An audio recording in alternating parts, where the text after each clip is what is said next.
Support for I Hear of Sherlock Everywhere comes from MX Publishing, with the largest catalog of new Sherlock Holmes books in the world. New novels, biographies, graphic novels, and short story collections about Sherlock Holmes. Find them at mxpublishing.com. And by the Wessex Press, the premier publisher of books about Sherlock Holmes and his world. Find them online at wessexpress.com. And from listeners like you, who support us through Patreon. Bonus material, thank you gifts, and more await at patreon.com/I Hear of Sherlock. I Hear of Sherlock Everywhere, episode 242, Foundational Fandom. I hear of Sherlock everywhere since you became a chronicler. In a world where it's always 1895, comes I Hear of Sherlock Everywhere, a podcast for devotees of Mr. Sherlock Holmes, the world's first unofficial consulting detective. I've heard of you before. You're Holmes the meddler, Holmes the busybody, Holmes the Scotland Yard Jack in office. The game's afoot as we discuss goings-on in the world of Sherlock Holmes enthusiasts, the Baker Street irregulars, and popular culture related to the great detective.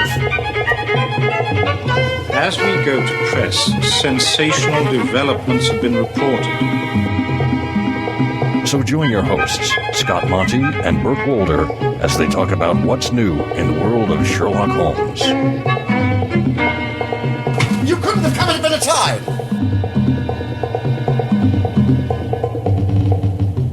Welcome once again to I Hear of Sherlock Everywhere, the first podcast for Sherlock Holmes devotees where it's always 1895.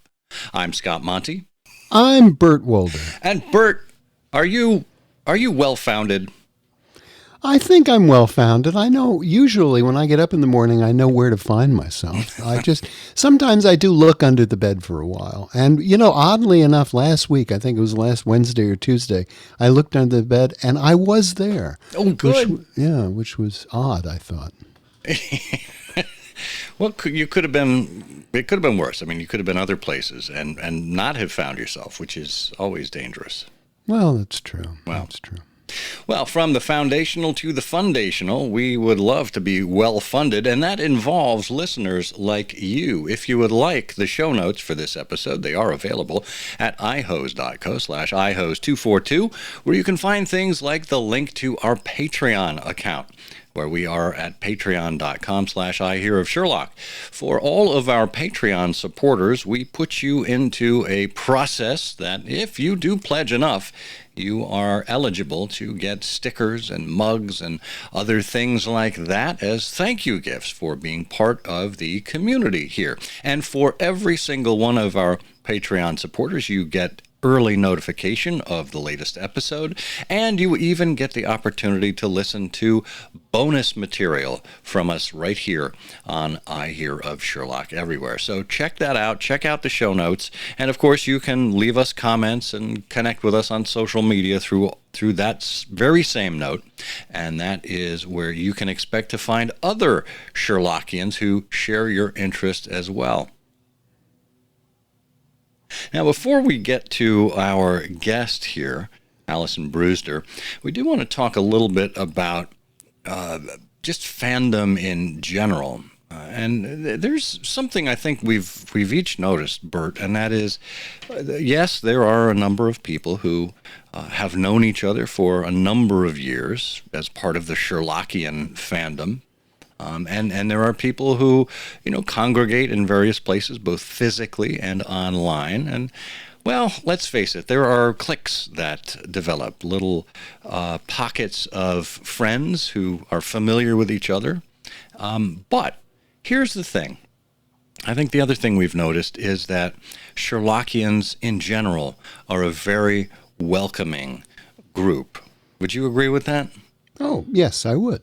Yeah. And it does seem that because there are these pockets of very close friends, people who have known each other in some cases for decades, that to an outsider, it can seem a little difficult to break in when you see all of these people who are automatically congregating. And in that case, in some instances, it may seem as if it's difficult to get at some of the secrets, some of the background that we all take for granted, those of us who have been here for a long time. And breaking into the Sherlockian fandom as part of a group activity can seem a little daunting, let's say. So here is our challenge for you as you listen to this episode about foundational fandom. When you consider your relationship with Sherlock Holmes and with the Sherlockian movement, what's missing? What would you like to know more about? What are the things, the publications, the people, the history that might be of interest to you? And let us know. You can send us an email at comment@ihearofsherlock.com, or you can certainly comment on the show episodes here. You can even leave us a voicemail if you'd like, or attach an MP3 file, a sound file to an email. Our voicemail, by the way, is 5-1895-221B5. Okay, that's 5-1895-221B5. And we would love to hear from you. What would make joining the Sherlockian fandom more enriching for you and a better experience? Allison Broesder graduated from Southwest Minnesota State University in 2006 with a BA in creative writing.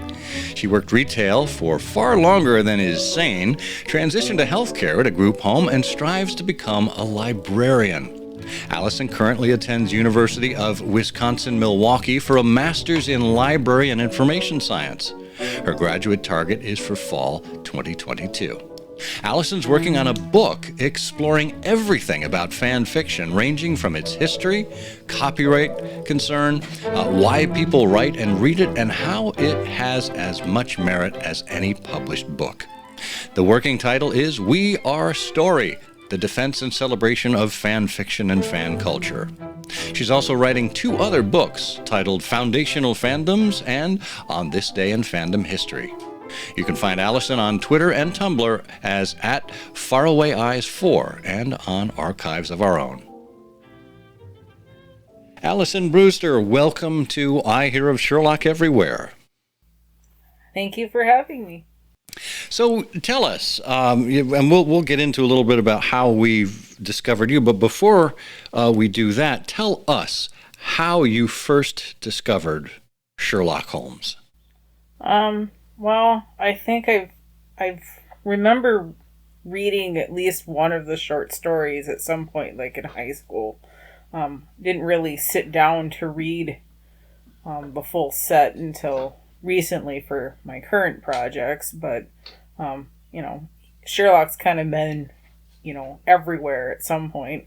I've watched things like Elementary and the Robert Downey Jr. movies, and I haven't watched Sherlock, the BBC version yet, but I have seen the Hollywood sisters do their parody version because they did Supernatural first, and that's kind of my personal fandom, or one of them.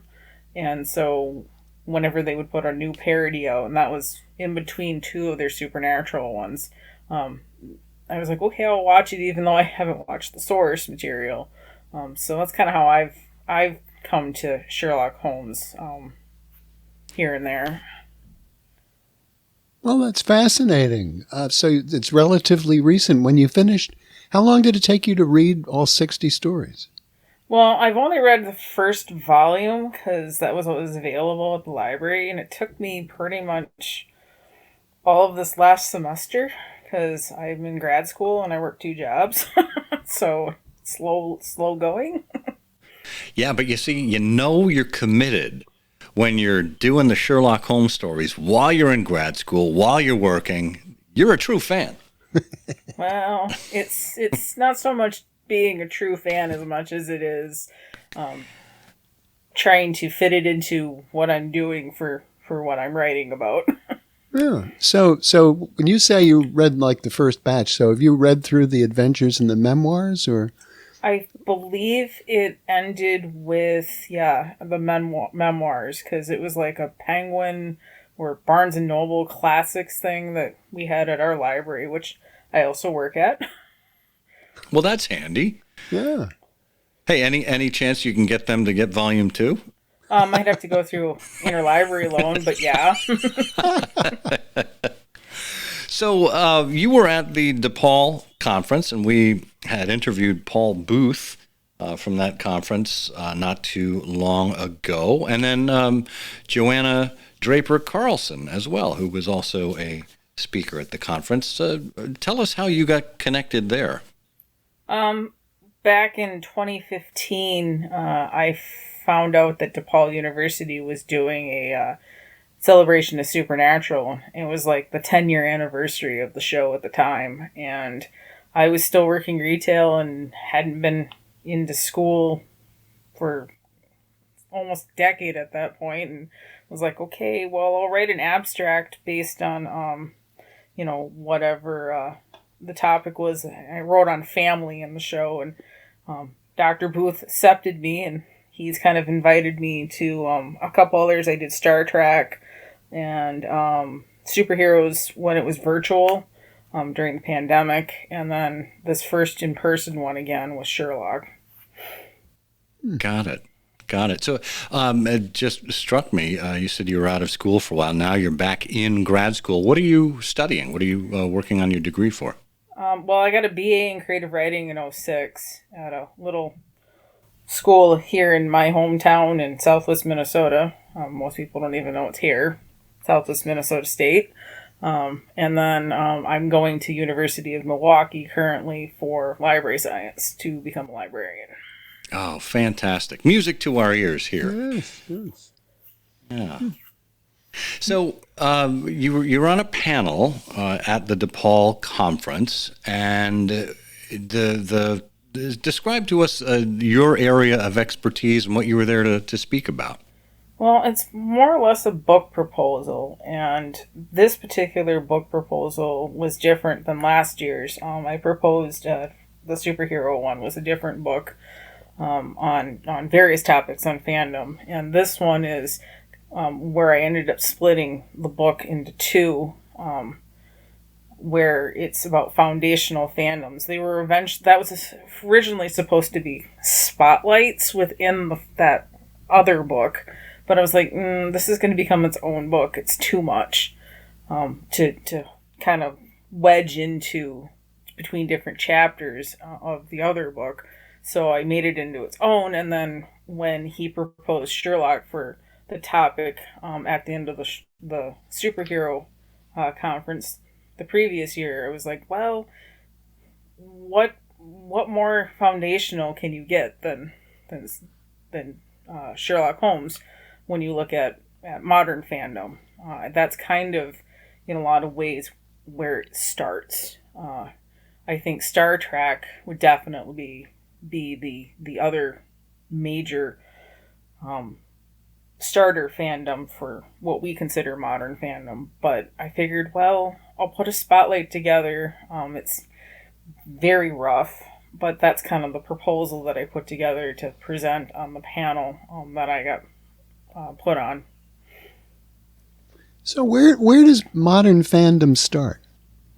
Well, I would say Sherlock's a good place. I would say I read a whole book called Super Fandom, and they were talking more about classical music, which was really interesting at one point, and how in the 19th century, people would basically, on their European tours, when people used to do that, they would hit like their favorite composer's home or their favorite, where they were born or what house they lived in, if where they could go and basically almost do the equivalent of modern selfies, except probably not the picture part as much with the technology, but it was the same concept of I went to Mozart's house, and it was just fascinating to me that a fan behavior that I've participated in for like Supernatural, where we've gone to filming locations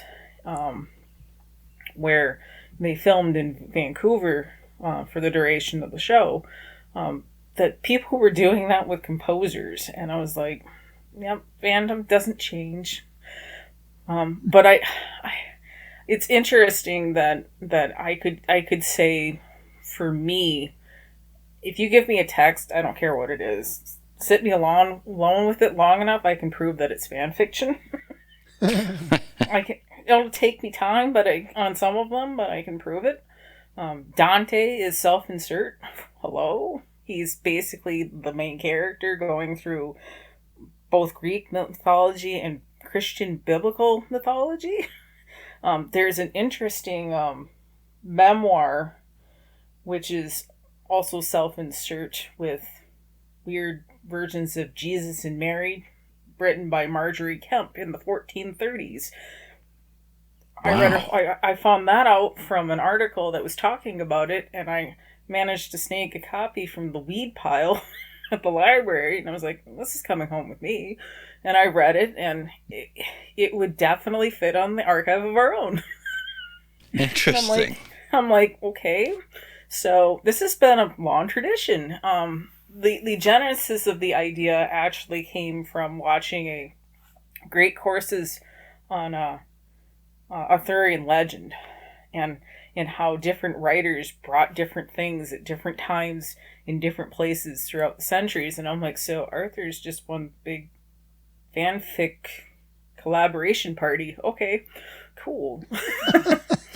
And I just started thinking about it, and then I started looking around at all the stuff that I was into, and I'm like, yeah, there's some fandoms that have really set the pace. And then I read Fic, which is a book on different fandoms, which is where I got really thinking on the foundational aspect, and it covered Sherlock in like the late 1800s into the 20s and 30s, and then it talked about like the rise of Star Trek and Buffy and the X-Files and Supernatural, and how each one of them kind of impacted on Harry Potter and Twilight. Yes, I've read all of Twilight. And I have read all of 50 Shades of Grey, 5 books, and 3 movies. And if only so I can, if anyone wants to argue, well, you haven't read it, I can tell you why on page 56 I'm still mad. I was really disappointed by the movies, because I was like, cool, I get to see people say this, and it's going to be hysterically funny, and then it just put me to sleep, and it was boring, and I'm like, well, this is sad. But now, wait a minute. Now, if there are 5 books of 50 Shades of Grey, Yes, isn't that 200? Isn't that 250 Shades of Grey? I knew that was something like that.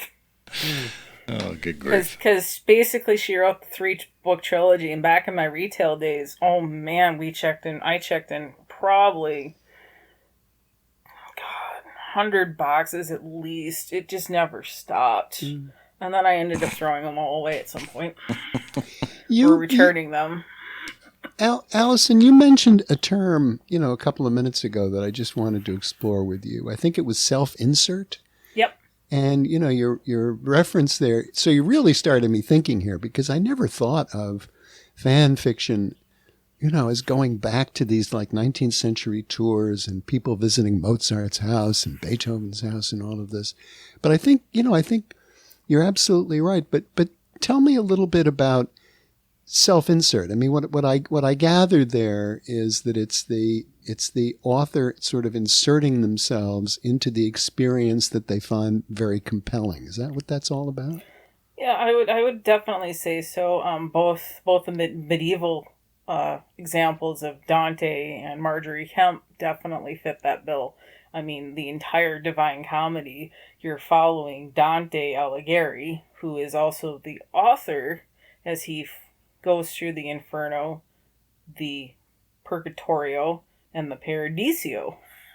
Okay, well, he's the author, but he's also the main character. So he's basically self-inserted himself into the story. And Marjorie Kemp constantly talks about different... she has these weird, like, dreams where she does things with Jesus and Mary. It's really complicated. and it's kind of bizarre. She's not shipping, is she? No, definitely not. I don't think that would have occurred to her. And in some cases it's actually questioned if she actually wrote it because she was illiterate. So they question if she dictated it to somebody. So, interesting. But she basically is a character in her own text, which is the epitome of self-insert. I think most people who write self-insert in the modern fan fiction, like if you're writing Harry Potter fan fiction or X-Files fan fiction or, Supernatural or Sherlock Holmes or whatever it may be, you're probably writing a character that's going to be the best friend of Harry Potter or, be involved in the case that Sam and Dean are investigating or John and Sherlock, but what Marjorie and Dante are doing are very different because they're like the main star as opposed to this side character that gets to play in the sandbox, if you will. Yeah. It's interesting because, when you think about Conan Doyle, in certain ways, he inserted himself by virtue of some of the characteristics of Holmes and Watson showing up in the story. Certainly characteristics of his medical school professor Joseph Bell showing up in Sherlock Holmes as well. But we never see it through Conan Doyle's eyes. It's always through Watson's eyes. He is the everyman for us, and even though he too is a medical man, he doesn't have the same the same makeup as Conan Doyle did. No, and I would say his is almost, in a way, if you're going to say Watson is Doyle on some level, he's definitely gone out of his way to shroud Watson, I think, a lot more into making him separate from himself, and yet there's those key elements put in, like, that he's a medical man, that, that kind of thing going on. Yeah. Well, we are going to take a quick commercial break here. We'll be right back and speak a little bit more with Allison Broesder about foundational fandoms. Stay tuned. If you haven't paid a visit to mxpublishing.com recently, now is the time to do it. Looking through their new releases for the month of June, you'll find no fewer than 7 titles from which to choose. Everything from The Experience Club, The Crystal Palace Murders, The Lost World reimagined in Lego, The Adventure of the Bloody Duck and Other Tales of Sherlock Holmes, Sissy Holmes and the Case of the Dead Hypnotist, and Of Course He Pushed Him and Other Sherlock Holmes Stories, Volumes 1 and 2. In addition, it's also a great time to hop over there and check out the MX Book of New Sherlock Holmes Stories. Parts 21, 22, and 23 are out with scores of new Sherlock Holmes stories. Volume 21 takes us from 1875 to 1877. Volume 22 takes us from 1888 to 1895, and Volume 23 takes us from 1896 to 1919. Some creative storytelling there by a number of authors under the MX Book of New Sherlock Holmes Stories, edited by David Markham. Whatever your reading pleasure is, you can find something to supply it. Just go to mxpublishing.com and tell them iHose sent you. We are back and talking all about foundational fandom with Allison Broesder. Allison, one of the things that you mentioned as we were corresponding and setting this interview up is that sometimes fandoms intimidate people. People that are new to something that's maybe been around for decades or more. And I'm thinking even about our own little hobby here with Sherlock Holmes, the Baker Street Irregulars, having been founded in 1934, and the Norwegian Explorers of Minnesota there in your home state that have been around since the 1940s.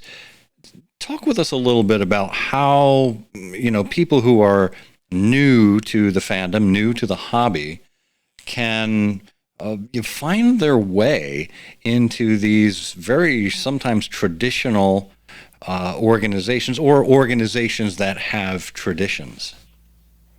Well, I think it just depends on what you're doing and like how you're getting into it. I think the internet makes it so much easier today than it would have maybe in the day of fanzines back in like the 70s, 80s, early 90s, where you kind of had to like know people to know where to go. Today, there's so many conventions, there's so many websites, there's so many different avenues to get in.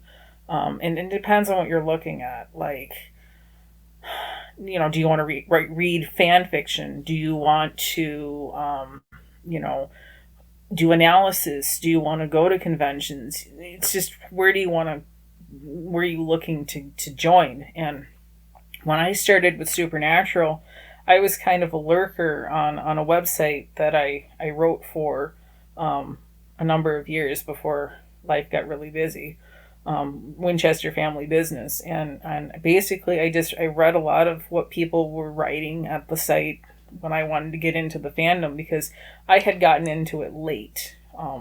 By then it was already into the 6th season, which, looking back, like, oh, 6th season, you sweet summer child, there's 15. We didn't know that then, but there's going to be 15 seasons. And, like, at that time I was avoiding spoilers, and I was just reading what I had gotten up to. And then I was reading, once I got caught up, I was just kind of reading reviews, and then I would start commenting, and I started getting longer and longer comments. And eventually then I got asked to, like, hey, would you like to write for the site? Your comments are so insightful, whatever. And so that's kind of how I got my foot in the door there. Harry Potter, I read Harry Potter after I got done with 50 Shades of Grey. That was my reward for suffering, because I hadn't read Harry Potter until I started this project, because when it was first coming out, I was into a fantasy series that nobody cares about and no one's ever heard of, from like the 80s. It's as old as I am. David Eddings wrote it, and most people don't even know it exists. But at the time, I was like, let's see, the main character, one of the main characters is a 7,000-year-old sorcerer, and his daughter's 4,000 years old, and she's a sorceress. And I mean, they could rip mountains down if they wanted to, or an 11-year-old child with a wand. I don't know which is more important to me right now.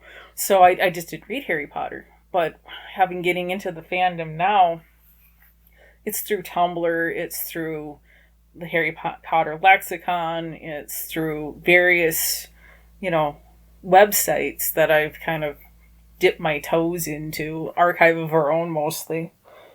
So it just depends on what you're trying to do, who you're trying to meet with, what you're trying to connect with.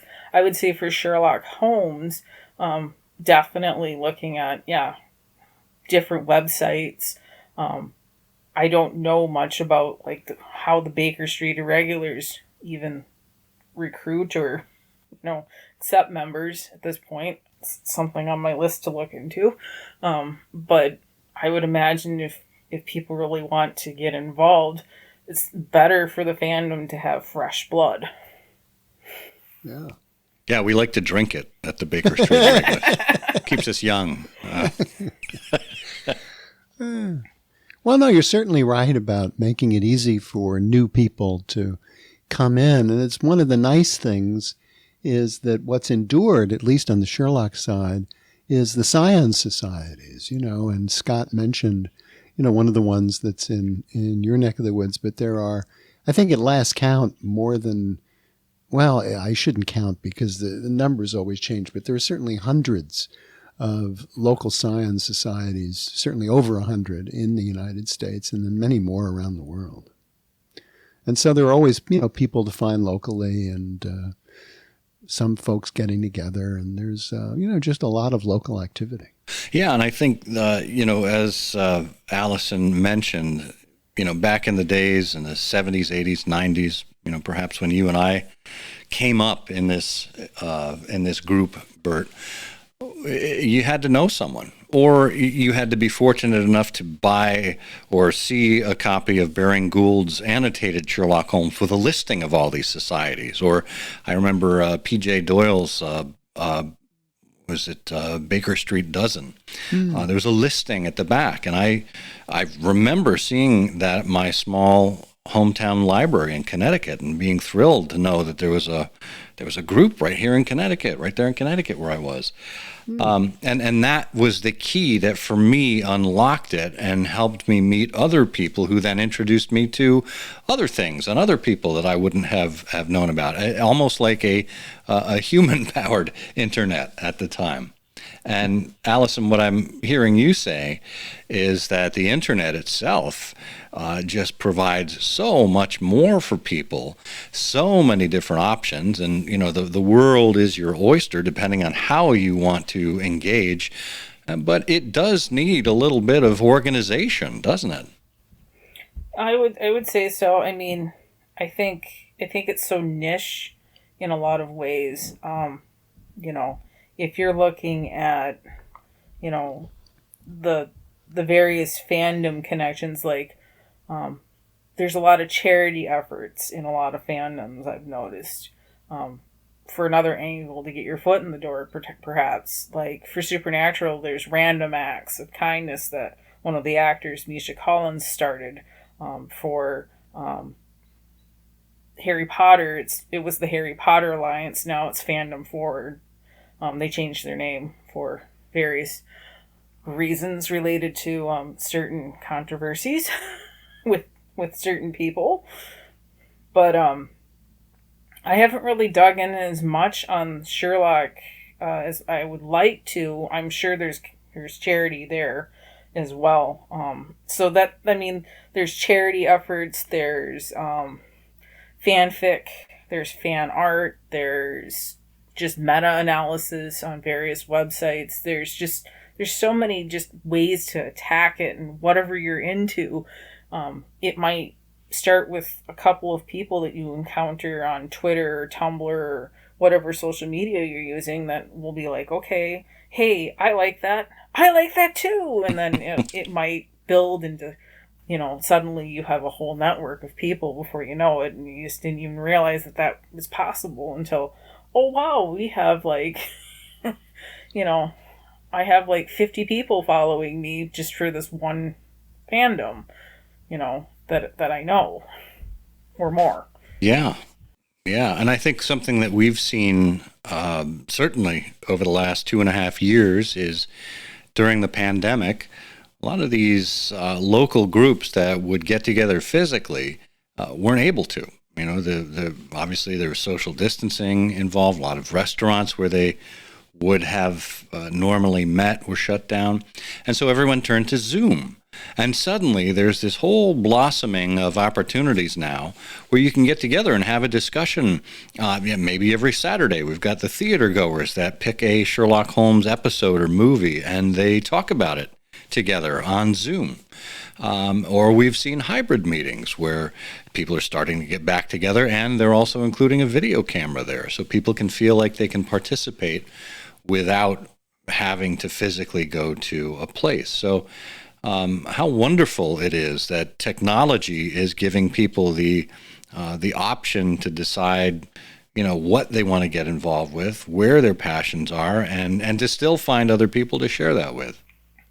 Yeah, I would say that's something that's definitely happened in the wake of the pandemic, and it's almost kind of a silver lining because prior to, I think we almost saw more and more walling off in some cases. Again, for Supernatural, the convention circuit, I've gone to several of them. I can no longer afford to go to them, but they started streaming some of them. They had some Zoom only where technically most people couldn't participate. They couldn't talk to the cast, but they could see them interact. I believe, and now I think they're kind of putting more and more stuff where you can pay what is that service where you can basically pay like whatever amount you can, and then you can kind of watch the stream. And prior to that, they were like pretty much jumping all over anybody. If they saw somebody who had a phone up and they thought they were recording, they would be like crawling up their butt, even though you know the recording is going to be pretty crappy. It's bootleggy and it's not very good, but oh my God, you can't put that on YouTube. And now there's more and more. Here's the whole panel from, this particular cast member. You can stream it and then you can watch it later, and just it's definitely changed the game. And I would think it would also help with a lot of those other niche groups, again, with the different focuses.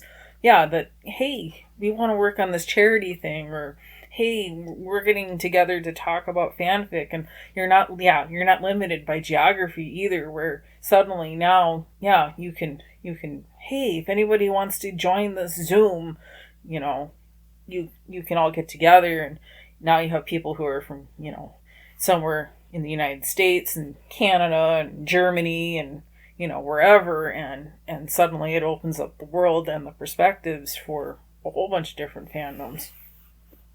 Even more. Yeah. So, Allison, what was, I don't know that we really sort of asked you yet what your experience was at the DePaul University Pop Culture Conference. What did you make of that? Because I have a suspicion that was probably your first attendance at an event that was just celebrating Sherlock Holmes. It was my first one attending just on Sherlock, yes. It was pretty comparable to the other DePaul events that I've been to. Different focus. I was really ecstatic to see that Curtis Armstrong was going to be there, because he played Metatron in Supernatural, and I was That's right, yeah. I'm like, what's he going to be there for? And then I found out that he's just like us, and I'm like, okay, that's cool. And I got to sit, like, the first panel I went to, it wasn't his, because his was, like, around the noon hour. But the first panel I went to, he just ended up happening to sit, like, 4 seats down away from me, and I'm like, keep it cool. I managed to keep it cool, and, I didn't fangirl over him. Make a fool out of myself. But it was like, for me, that moment was kind of having him there, and then having him as a presenter was like, and this is how fandoms collide, because they all seem to intersect on some way. Like, just last night, I'm watching all of Star Trek. That's my current project. Like, all of it. I'm into Next Gen right now, season 2. And Data last night in the episode I was watching he's such a Sherlock Holmes fanboy, and I'm like, oh my God, this is adorable. He's so cute.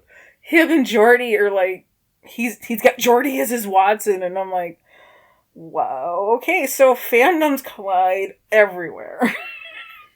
Like, you don't. And then I was reading about it, because I at the group home I work at during the day, I put a quote up pretty much every day that I work.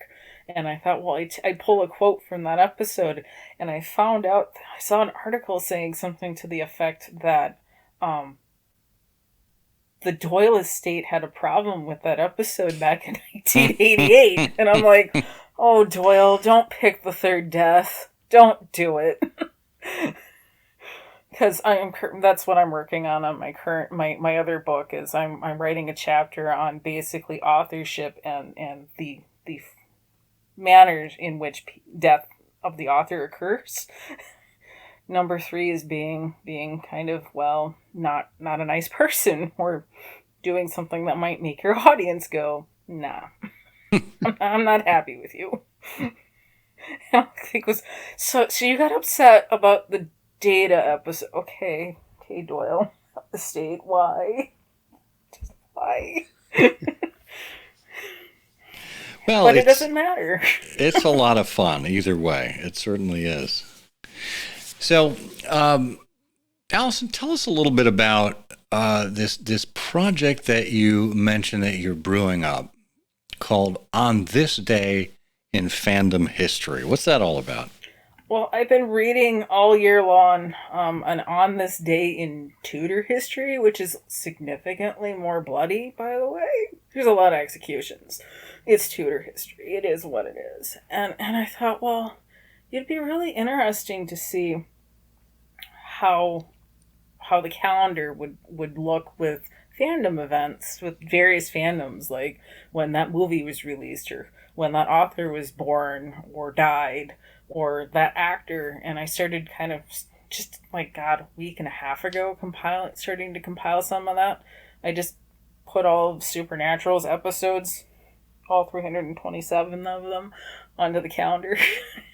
And then I'm just gonna work my way to one fandom to the next and kind of parse them out. I did manage to put a Star Trek one on because on the this past Saturday, the 40th anniversary of Wrath of Khan happened, and it's coming to theaters on my birthday for its 40th anniversary in September. And my theater probably won't get it because I live in the Shire. I live in this tiny little town in southwest Minnesota, so they're probably not going to get it. But if they do, I'm going because it's as old as me, pretty much. Yeah. And it's one of my favorite movies, and so I put that on the calendar, and I'm like, this is going to be fun because even if you don't know that particular fandom, you're going to be like, so, Gene Roddenberry and Misha Collins shared the same birthday, not the same year, but the same birthday, and I'm like, cool, I get to find this kind of stuff out while I do this. And I thought it'd be a neat thing, and I don't know how it's gonna work, but just looking at what the On This Day in Tudor history was doing, basically it's just okay, here's the date, here's the year, here's the event, and generally hers is much more of a and on this day Anne Boleyn was executed, and on this day so and so was hung down and quartered. Like, ooh, okay, cool. Bad day for that dude.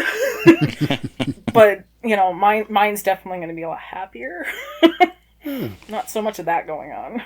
Well, Allison, you must know, and if you don't know, I'm pleased to tell you that the crossovers between Star Trek and Sherlock Holmes go back at least to 1982, because The Wrath of Khan was directed by Nicholas Meyer, and Nick Meyer is a member of the Baker Street Irregulars, and in the 70s he wrote The 7% Solution, which was a pastiche of Holmes and Watson that kicked off a whole new resurgence of interest in Sherlock Holmes.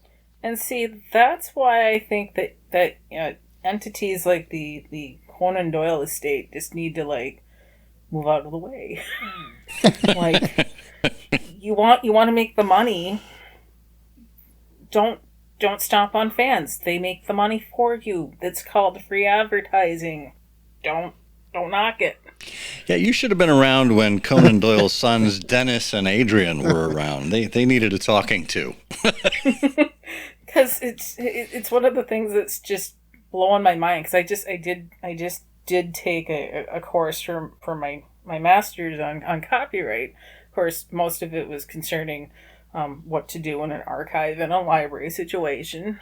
But we talked about various things, and James Joyce's descendants needed some talking to too, because they were arguing about all kinds of things, and I'm like, don't do that. I'll be curious to see how Top Gun's copyright termination situation goes, because the family of the dude who wrote the letter or article in the early 80s that the original movie was based on, they apparently exercised their termination rights in 2019, which means they reclaimed from Paramount the rights. And they're like, hey, that movie you just put out? No. Wow. So I'll be curious to see how that goes. Yeah, it could be a nice payday. Because... Yeah. So, Allison, when can we expect to see some of these projects come to fruition? I know you've got a busy schedule and everything with work and school, but what's your hope? What's your timeline looking like? I have no idea. I have about 50 chapters to write for the one book, and I'm slow going because I work a lot and I'm in school, and once I hit a semester, it's like, okay, everything's about school. Yeah. But this is my last semester in the fall because I graduate. Well, good news. I'm sure there are Sherlockians out there who would be happy to help out if you needed any heavy lifting or research or being pointed in the right direction. I'm sure our community of fans would be more than willing to jump to your assistance. Well, it's on my list to read things like Fan Phenomena, which I know was edited by one of the keynotes at the DePaul event. Because the Fan Phenomena series is a great way to kind of dig in, and usually on like the foundational fandom spotlight things that I've been writing, I'll have like a book list of books you can expand on your knowledge outside of the canon, like be it Sherlock Holmes, like and the 60 stories, or any of the the movies. Those Fan Phenomena books will cover a whole range of topics within that fandom, from like the supernatural ones got like how it influences fans to do good in the world, to be more charitable, to join political causes, to do whatever's necessary when disaster strikes, etc. That one of my friends actually wrote in that one. The Harry Potter one will talk about kind of how they're feeling about the current state of the divorce between the fandom and the author. Watching that in real time has been fascinating. I know there's one I haven't gotten to on Buffy, and there's one on Star Trek I haven't gotten to yet either. But those Fan Phenomena books are a great, I think, starter pack on any particular fandom for really in-depth. Yeah. There's also, I know at our library, and I think they're in the process of having their Dewey Decimal number changed because our teen services / tech services librarian working over Dewey, 'cause she doesn't like how Dewey is ranged currently. She's like, poor Dewey. Mm-hmm. Well, there's some issues with Dewey if you get into the library science side of things, where you start to realize that basically he's ordered the world according to a white male Christian perspective. So a lot of things get shoved to the margins or don't get classified in a way that makes sense to a modern mind. Hey, you want to know my interesting trivia point? This is the only trivia I have about the Dewey Decimal System. Isaac Asimov, who was a member of the Baker Street Irregulars, has books in every section of the Dewey Decimal System. Really? I don't know how many we might have. I know we've got them in science fiction, but I don't know. That might be a puzzle to look for. Yeah. I just know we've got quite a few Sherlock books because we had a whole Sherlock display up front on the one tower by the main desk, and this would have been in January. And there was like, I'm like, oh look, this book and that book and that book. Oh crap! Semester starts in like a week. But like there was a whole slew of them we have, and it's just it's kind of the rabbit hole on any of these fandoms. I've noticed. I think I've read at least a half a dozen to a dozen books just on Harry Potter, and they're like rabbits. And there's always more, and I'm assuming it's even worse for Sherlock Holmes. Oh, you have no idea. Even back in the 1940s, Christopher Morley, who founded the Baker Street Irregulars the decade before, said of the Baker Street Journal, which is our quarterly publication, he said, "Never before has so much been written by so many for so few." Yeah, because there's definitely. I mean, that's kind of the beauty. It's like the You ever watched the show Monk, which is, in a way, it's a modern version of Sherlock Holmes, if you think about it. Yeah. See, fanfic, everything is fan fiction. I don't care what it is. I can prove it. You know, he's basically always like, well, it's a blessing and a curse. Well, that's kind of what these projects kind of are. They're basically when I get free time, I'm either watching whatever I'm watching, like Star Trek currently, or I'm reading, like currently I'm reading The Birth and the Death of the Author for my author chapter, and I'm, figuring out what I want to like catalog and on this day next, and I'm like, oh, I should totally read this next primary source, because in a lot of historical research, you'll hear primary and secondary. And for me, when I say primary, I mean Sherlock Holmes stories written by Doyle. Those are the primary. Yes, they are. And then anything that's written after, like our library, and I could spend the rest of my life reading just on Sherlock Holmes. I have no doubt, because our mystery section, it seems like when I'm shelving or checking stuff in or pulling holds, every mystery writer has written their version of Sherlock Holmes, or the daughter of Sherlock Holmes, or, Sherlock Holmes modern, or I'm like, and I can't wait till he hits the public domain in full in January, because he will. Sorry, Conan Doyle estate, you're not going to have control anymore. I can't wait till he goes to Mars or Saturn or something, just for no reason. Now, I know if I looked at the AO3, that probably already exists, but seeing it in published form, it'll be great, because it's like, now anyone can do anything, and they can't say boo. Because it was really weird. It was in 2015, they had Ian McCullen did a movie, and it was based on the last couple of stories that they do have the control over until January. And they got their bee in a bonnet over it and sued. And now if you go to the Conan Doyle estate site, they're like, here's the movie, because they managed to basically, hey, where's our cut? And they got their cut, and now they're like promoting it. And it's like, all right, so you just want your money.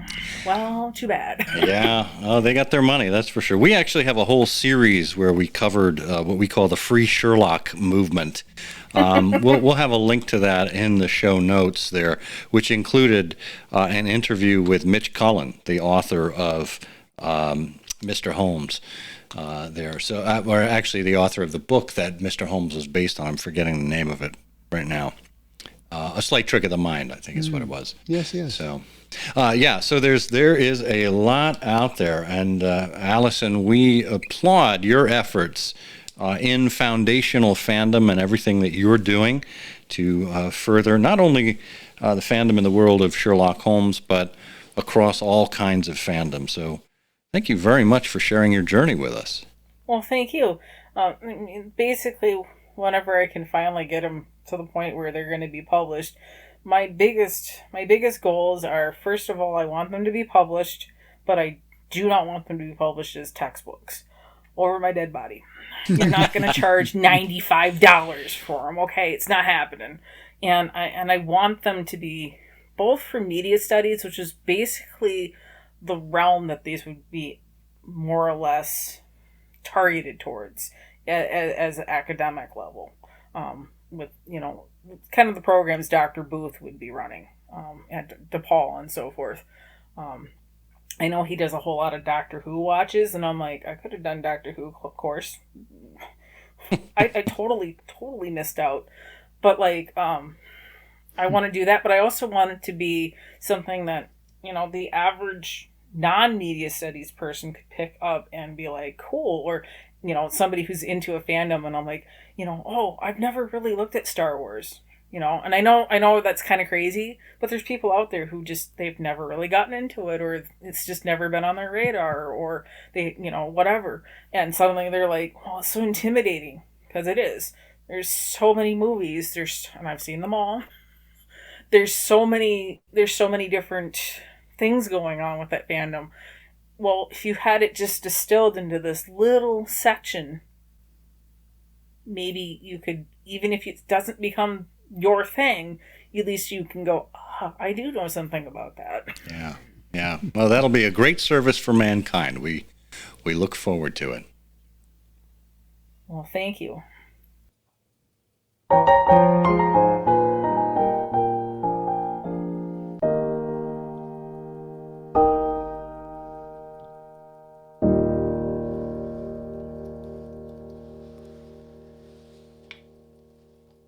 I don't think we have ever had a guest on I Hear of Sherlock Everywhere before who has encountered the cases in the world and literature of Sherlock Holmes so relatively recently, but certainly who also, for part of her general life and interest, reads Tudor history, is seeing all of Star Trek, and clearly is somebody who follows sagas. She it was such a great conversation. It's so interesting. And then to get her perspective on fan fiction and to have it stretch back to something like, 19th century tours of composers' homes and link it to classical music. Really, really interesting. Yeah, I mean, it's funny because when she was talking about Dante and Marjorie Kemp and, the Jesus and Mary work there, and started talking about Arthurian legend, it made me realize that things like King Arthur and Robin Hood and other, of these mythical stories that have taken on, more life over the years, these are all they're fandoms in one way or another. There is certainly the core story, but it's then been built upon, or it's been, created into a variety of different formats. And, we see this happening again and again. And as I look on the Intellect Books website, and there is a link to this in the show notes, for the Fan Phenomena book series, they have a good, I want to say 20 or so entries here. Everything from Harry Potter to Game of Thrones, the Rocky Horror Picture Show, James Bond, Jane Austen, the Sherlock Holmes is in there, the Hunger Games, Batman, Star Wars, Doctor Who. I mean, it's really amazing the things that we create fandoms around, and they are by no means limited to just some of the Big Lebowski. The Big Lebowski has its own fandom here on the Fan Phenomena page. It's amazing. I mean, you can create a fandom around just about anything.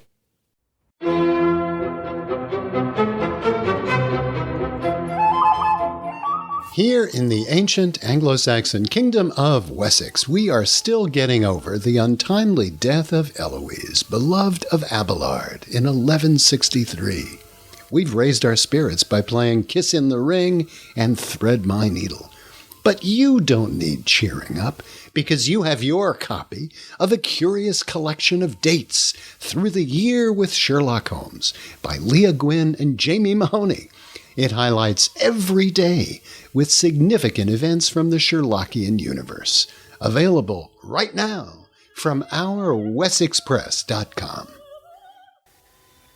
That Eden where the immortal brave dwell in a land serene, whose towers beyond the shining wave at sunset oft are seen. Find your own garden of delight with the pleasures only a new book from the Wessex Press can provide. Choose yours today.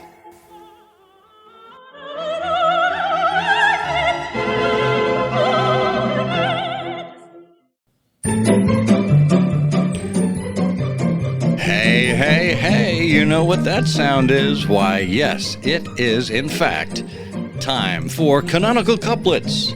We give you 2 lines of poetry, and then we ask that you put your mind to it and discern which Sherlock Holmes story we are talking about. Now, if you were around here last time, you may remember that we gave you this clue. 4 years of subterfuge, A nation's secret plans take flight, but from this villain there will come no glad hand tonight. Bert? Yes. Here we go. You ready?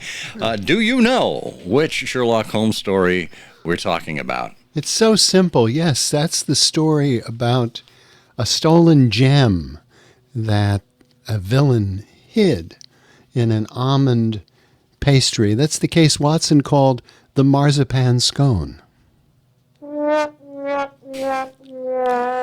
Well, I love your commitment to the culinary, but in this case, I'm going to have to give you a resounding niet. Oh no. Yeah. No, we were looking for. Well, let me have Eric Deckers here to help us with what we were looking for. He says, "I've got it. It's the story of how Sherlock Holmes retired to the country and got caught up in the wild sport of bovine racing. It's the story called His Fast Cow." Wait, that may be the pastiche I've been reading lately. It's His Last Bow, not to be confused with the story about his violin playing called His Last Bow. Very good, Eric. Which, in print, it's a lot funnier because it just looks the same as His Last Bow. Yes, we were looking for His Last Bow. So I'm afraid, Bert, once again, you failed in your attempt. But the good news is we have a number of other people who did give it a shot, and we are going to give the big prize wheel a spin. Watch it go around and see it come down on number 15. And it looks like, this comes all the way from New Zealand. Shona Marie Howe. Thank you so much, Shona. Well, we will be in touch with arrangements to get you something overseas. Now that I think about it, Bert, we should probably have an international distribution center for iHost prizes. I volunteer to set one up in Bermuda. In fact, I'm packed. I'm ready to go. I like your thinking. Yeah. I like your thinking. Well, let's get around to this episode's Canonical Couplet. Here we go. Was it nature's settled order that Holmes's client be pursued? First a card game on the water, then a bowling alley feud. If you know the answer to this canonical couplet, put it in an email addressed to comment@ihearofsherlock.com with canonical couplet in the subject line. If you are among all of the correct answers and we choose you at random, you'll win.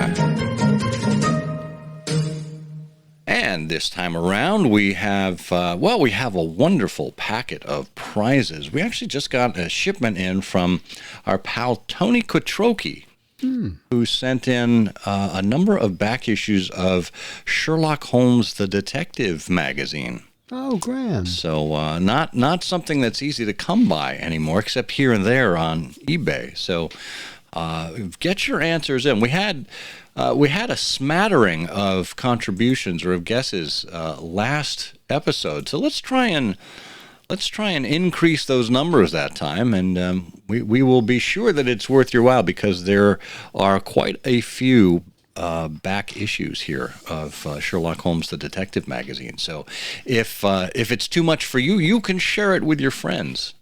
Always a good thing. Yes. Well, I guess that brings us to the end of yet another episode, Bert. Ah, that happy feeling of a job well done. A well job done. A job done. Well, a job. It's just no. Well. Oh, yeah. Well, we've done it again. I don't know how we do it. And, of course, just a reminder, if you do have recommendations for things that we ought to be covering, things that need our attention, you, my friend, are like our irregulars. You are our eyes and ears where you go everywhere and overhear everything and see everything. That's what we need from people out there in the Sherlockian world. If it's of interest to you, well, odds are it's going to be of interest to another Sherlockian as well. In the meantime, I remain the very interested Scott Monty. And I'm the easily distracted Bert Wolder. Huh? What? What? And together we say the game's afoot.